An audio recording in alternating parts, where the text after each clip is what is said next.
ఆరని మంటల్లో ఇరాన్లో నిరసన సెగలు కొనసాగుతూనే ఉన్నాయి. మృతుల సంఖ్య అంతకంతకు పెరుగుతోంది. కానీ ఎంతమంది అనే లెక్కపై ఇరాన్ ఒక క్లారిటీ ఇచ్చింది. ఇదంతా ట్రంప్ వల్లేనంటూ కన్నెర చేశాడు ఖమేనీ.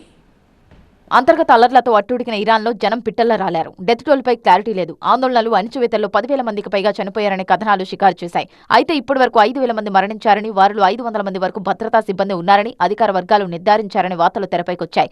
తమ దేశంలో అంతర్యుద్ధం అలజడికి అమెరికానే కారణమని ఆరోపిస్తోంది ఇరాన్. అల్లర్ల వెనుక ఇజ్రాయెల్తో పాటు విదేశీ శక్తుల కుట్రలున్నాయని ఇరాన్ అధ్యక్షుడు ఖమేనీ అన్నెర చేశారు. ఇంతమంది మరణాలకు, విధ్వంసాలకు ట్రంపే కారణమన్నారు ఖమేనీ. ఇక నిరసనలు కొనసాగించండి అంటూ ఇరాన్ ఆందోళనకారులకు ట్రంప్ పిలుపునివ్వడం అగ్గికి ఆజ్యం పోసిందే. ప్రభుత్వ ఆస్తులను స్వాధీనం చేసుకోండి, కావాలంటే మేము సాయం చేస్తామన్నారు ట్రంప్. అంతేకాదు, నిరసనకారులపై హత్యాకాండను ఆపకపోతే ఇరాన్ వ్యవహారాల్లో తాము జోక్యం చేసుకోవాల్సి వస్తుందని హెచ్చరించారు కూడా. ట్రంప్ వ్యాఖ్యలపై ఇరాన్ అగ్గి మీద గుగ్గిలమవుతోంది. ఇరాన్ చరిత్రలో కనివిని ఎరగని ఈ విధ్వంసానికి కారణం అమెరికానేనని, ఈ పరిణామాలకు పర్యవసానంగా ట్రంప్ ను తాము నేరస్తుడిగా పరిగణిస్తున్నామని అన్నారు ఖమేనీ.